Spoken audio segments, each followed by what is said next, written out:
Personality disorders. You love them, you hate them. Specifically cluster B personality disorders. Not everyone knows what they are, but I, your pal, am here to explain what they are.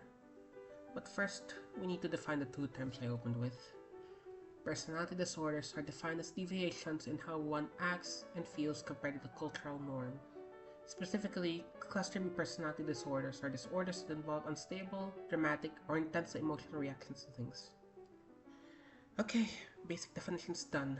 Let's get to the general info about the four cluster B personality disorders we have today. Antisocial. A word that means contrary to the laws and customs of society, devoid of or antagonistic to sociable instincts or practices. That's what antisocial personality disorder comes from, not the other meaning, not sociable, not wanting to be in the company of others. People with antisocial personality disorder are literally this, with the symptoms reflecting the very definition. Glueck and Robbins did two separate longitudinal studies on antisocial personality disorder in the early to mid 20th century, which defined antisocial personality in boys. More studies were then conducted by other individuals, notably Bach et al. In the developmental trend study, which similarly used longitudinal methods to understand antisocial personality disorder in boys. Oh, and also you need to have a history of conduct disorder before the age of 15 to get diagnosed. Along with this, you need to have the symptoms without it happening with schizophrenia or bipolar disorder. The symptoms are failure to conform to norms, sometimes leading to violations of the law, deceitfulness, impulsivity, irritability and aggressiveness, reckless disregard for oneself or others, consistent irresponsibility, lack of remorse. They may also be arrogant, exploitative, or neglectful. Poverty and living in urban conditions may influence sense symptoms, and they may just be defense mechanisms rather than a disorder. And lastly, men predominantly get antisocial personality disorder. Because the symptoms were bordered on so many other disorders, Adolf Stern gave it a said name. Otto Kernberg then defined the symptoms of what he called borderline personality organization, or what we now know as borderline personality disorder. Gunderson and Kolb then properly defined the disorder in 1978. It is quite rare for a person with borderline personality disorder to have pure BPD, or only having BPD as a sole disorder. It is very likely for someone with a disorder to have comorbidities alongside it.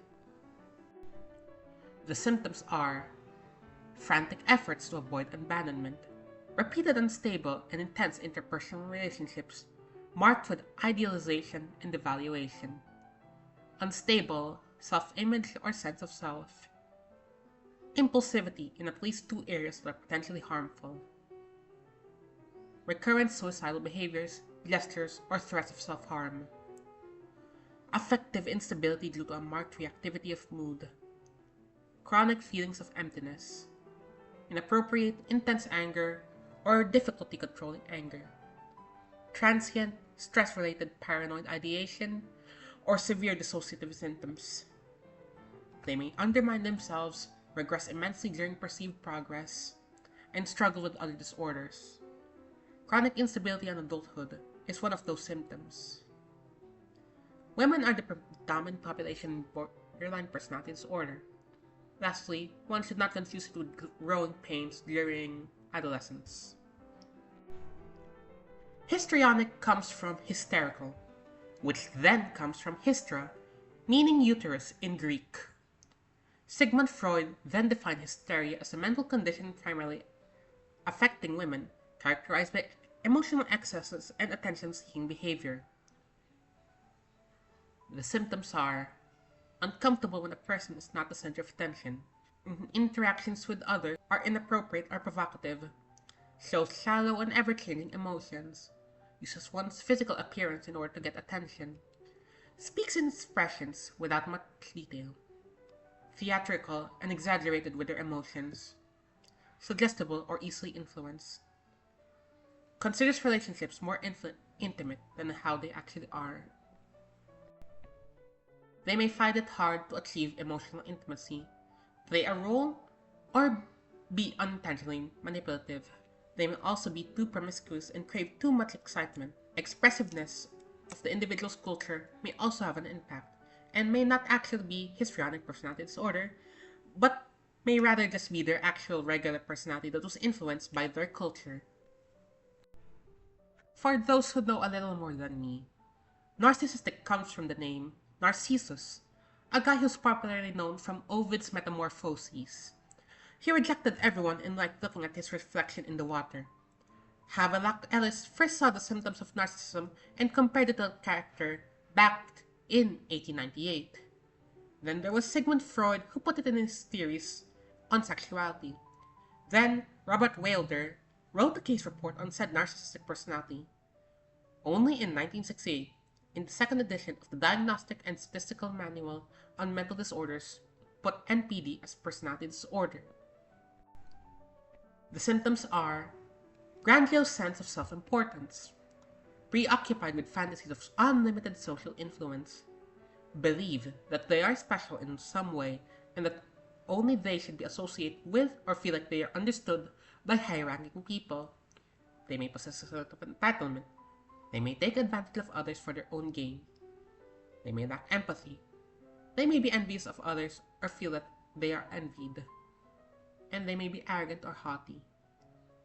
They are sensitive to injury from criticism or perceived failure. They may withdraw from relationships due to this. They may also suffer from anorexia nervosa or substance use disorder. Individuals in narcissistic personality disorder are more likely to be male. I am sorry that I can't be as comprehensive, but this is just an introduction to the 4 cluster B personality disorders. If you plan on taking a psychology degree, then you'll probably learn more about them and how to treat and help people with not only these disorders, but all the other stuff in the DSM.